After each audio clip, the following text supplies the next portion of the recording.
여러분, 외국어 하나만 잘하면 평생 먹고 산다. 한때는 이게 진리였잖아요. 통역사, 번역가. 부모님들이 자식한테 외국어과 가라고 등 떠밀던 그 시절 말이에요. 근데요, 외국어 하나만 파던 대학, 그러니까 외국어 특화대학이라는 한국 외대가 영어과랑 중국어과 신입생을 안 뽑기 시작했습니다. 외국어 대학이 외국어과를 없앤 거예요. 이상하죠? 외국어 대학이 외국어를 버린다는 게. 근데 이게 그냥 한 학교의 구조조정 얘기가 아니거든요. 지금 여러분이 하고 있는 그 일, AI가 이미 옆자리에서 똑같이 하고 있을지도 모릅니다. 통번역은 그냥 첫 번째 타자일 뿐이에요. 대체 왜 하필 번역이 가장 먼저 무너졌을까요? 그리고 다음 순서는 누구일까요? 한번 생각해보죠. 왜 사람들이 이 뉴스에 그렇게 반응했을까요? 한 시청자는 이렇게 썼어요. 먼저들 가 있어라. 나머지도 곧 뒤따라갈 테니. 이게 5,000명 넘게 공감을 받았습니다. 이게 무슨 뜻이냐면요. 번역가가 사라지는 걸 보면서 저거 남 얘기가 아닌데? 하고 자기 직업을 떠올린 사람이 그만큼 많았다는 거예요. 통번역의 몰락이 무서운 건 그게 한 직업의 끝이라서가 아니에요. 전문성이라는 것 자체로 취미가 강등되는 그 거대한 변화의 첫 장면이라서 그래요. 실제로 번역업체들은 지금 직원을 줄이고 있어요. 어떤 곳은 7명이던 직원을 4명으로 줄였습니다. AI가 초벌 번역을 하고 사람은 교정만 하는 방식이 퍼지면서 일감 단가가 30%씩 깎이고 있거든요.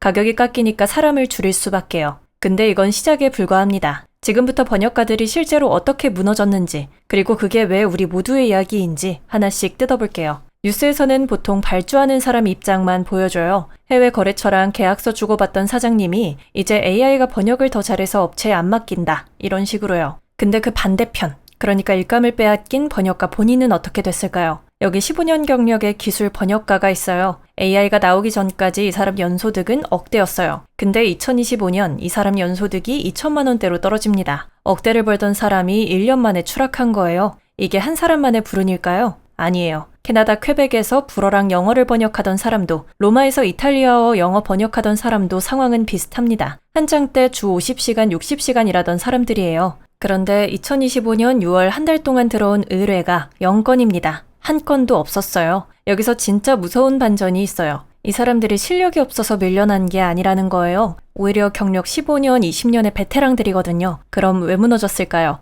AI가 이 사람들보다 잘해서가 아니에요. 충분히 좋아서였어요. 완벽하진 않아도 그냥저냥 쓸만하니까 발주처 입장에선 억대 전문가한테 맡길 이유가 사라진 거죠. 한마디로 전문성이 높을수록 오히려 먼저 무너졌습니다. 이 세 사람의 공통점이 뭔지 아세요? 은퇴를 생각할 나이에 새 직업을 찾아야 한다는 거예요. 평생을 바친 기술이 한순간에 쓸모 없어진 거죠. 근데 여기서 누군가는 이렇게 생각할 거예요. 번역은 원래 AI가 잘하는 분야니까 내일은 괜찮겠지. 정말 그럴까요? 어버크라는 세계 최대 프리랜서 플랫폼이 있어요. 여기 올라온 일거리 500만 건을 분석한 자료가 있습니다. 챗 GPT가 나온 다음에 어떤 직업의 일감이 가장 많이 줄었는지를 본 거예요. 일종의 AI 대체 충격 순위표인 거죠. 1위가 글쓰기였어요. 그리고 2위가 번역입니다. 일감이 20% 가까이 줄었어요. 프리랜서 전체 직군 중에서 번역이 두 번째로 큰 타격을 입은 거예요. 실제로 프리랜서 번역가들 시간당 요금을 조사했더니 20% 넘게 줄어서 가장 타격이 컸다는 분석도 있고요. 자, 여기서 반전. 그럼 모든 직업이 다 줄었느냐? 아니에요. 같은 기간에 오히려 일감이 늘어난 직군도 있었어요. 비디오 제작, 그래픽 디자인 같은 분야는 오히려 늘었습니다. AI는 모든 직업을 똑같이 죽이는 게 아니라 특정 유형만 골라서 죽이고 있는 거예요. 그럼 그 기준이 뭘까요? 번역이 왜 1번, 2번 타자로 뽑혔을까요? 번역은 정답이 정해진 텍스트 작업이거든요. 이 문장을 저 언어로 바꾸는 입력과 출력이 명확한 일이에요. AI가 가장 잘하는 게 바로 이거예요. 반대로 영상을 어떻게 편집할지, 디자인을 어떻게 뽑을지 같은 건 정답이 없잖아요. 맥락과 취향이 들어가니까 AI가 못 따라온 거죠. 그러니까 여기서 질문이 바뀌어야 해요. 번역가가 사라질까가 아니라 내 일은 정답이 정해진 일인가? 아니면 맥락과 판단이 필요한 일인가? 통번역은 그 첫 번째 타자였을 뿐이에요. 이게 바로 통번역의 몰락이 우리 모두의 예고편인 이유입니다. 자, 그럼 AI가 이렇게 무서운데 인간이 끝까지 지킬 수 있는 영역은 없을까요? 있습니다.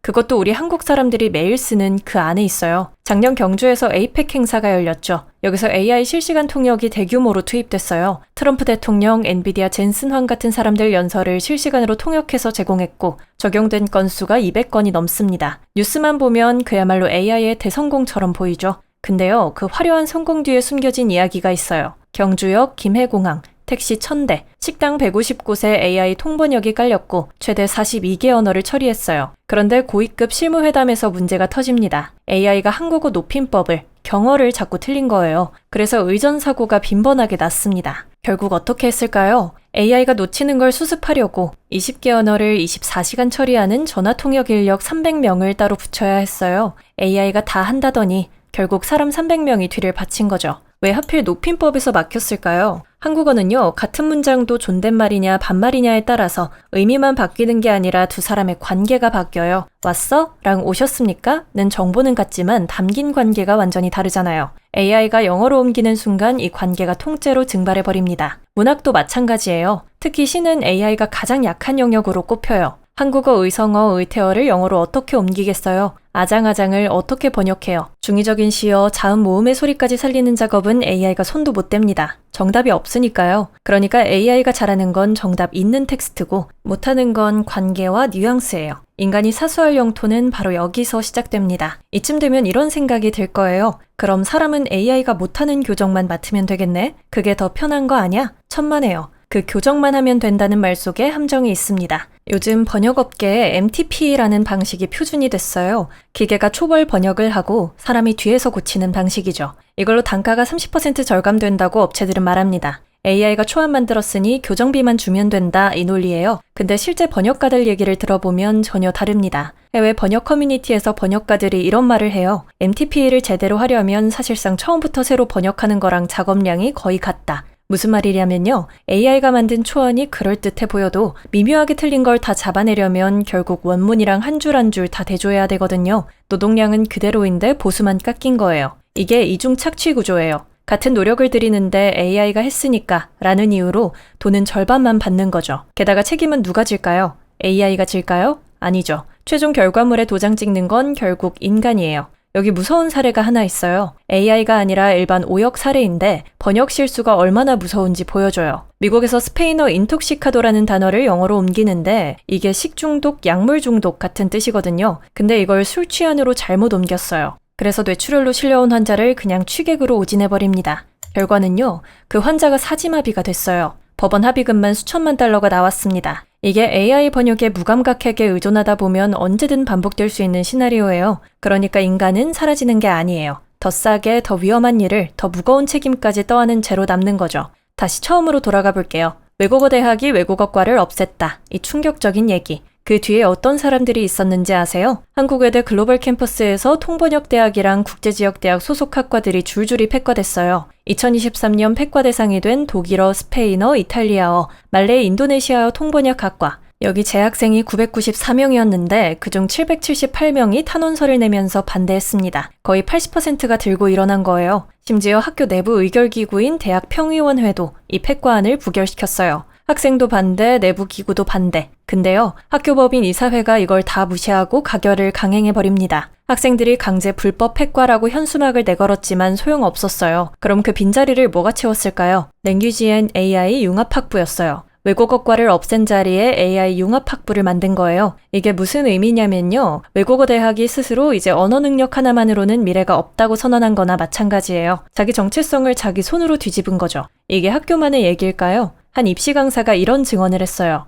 통번역대학원 합격자 7명 중에 3명이 50대 이상이더라는 거예요. 자녀 다 키우고 나서 자아실현하려는 분들이 많아졌다고요. 이게 뭘 뜻하느냐? 번역이라는 직업이 밥벌이에서 취미 교양으로 넘어가고 있단 거예요. 한 시청자가 그랬죠. 외국어 공부는 이제 취미의 영역이다. 잘하면 멋있지만 밥벌이는 힘들다. 스포츠나 게임 잘하는 거랑 똑같다. 이 말이 통번역대학원 강의실에서 실제로 벌어지고 있는 거예요. 그리고 이건 번역가만의 이야기가 절대 아닙니다. 처음에 던진 질문으로 돌아가죠. 왜 하필 번역이 가장 먼저 무너졌고 다음 순서는 누구일까요? 번역이 첫 타자였던 건요. 그게 정답이 정해진 텍스트 작업이라서 그래요. 입력과 출력이 명확한 일, AI가 가장 잘하는 일이었거든요. 그래서 억대를 벌던 베테랑이 1,000만 원으로 추락하고 프리랜서 전직군 중 대체 충격 2위, 20% 가까이 일감이 날아간 거예요. 통번역은 끝이 아니라 예고편입니다. 근데 여기서 끝이 아니에요. AI는 경주 에이펙에서 화려하게 200건을 처리하고도 한국어 높임법 하나를 못 넘어서 결국 사람 300명을 뒤에 붙여야 했어요. AI가 끝까지 못 넘는 벽, 그러니까 시와 문학, 높임법, 관계의 뉘앙스, 그리고 책임이 따르는 판단. 바로 이게 모든 직업에서 인간이 사수해야 할 마지막 영토예요. 20년차 번역가가 자기 아이들을 보면서 얘네는 뭘 하면서 살아야 할까 걱정했다고 하죠. 그 막연한 불안에 답이 있다면 이거예요. 정답이 정해진 일에서 벗어나서 관계와 맥락과 판단이 필요한 쪽으로 옮겨가는 것. 그게 우리가 지금 봐야 할 방향입니다. 그래서 여러분께 묻고 싶어요. 여러분이 지금 하는 그 일은 그 순위표 어디쯤에 있을까요? AI가 잘하는 정답 있는 일인가요? 아니면 AI가 끝까지 못 넘는 관계와 맥락의 일인가요? 이 질문에 대한 답이 앞으로 10년을 버티는 가장 빠른 준비입니다. 그리고 혹시 이 변화를 아직 모르고 있는 동료나 가족이 떠오른다면 이 영상을 공유해주세요. 먼저 아는 사람이 먼저 준비하니까요. 오늘 영상이 도움이 되셨다면 구독과 좋아요 부탁드리고요. 여러분 직업은 순위표 어디쯤일 것 같은지 댓글로 같이 얘기 나눠봐요. 다음 영상에서 뵙겠습니다.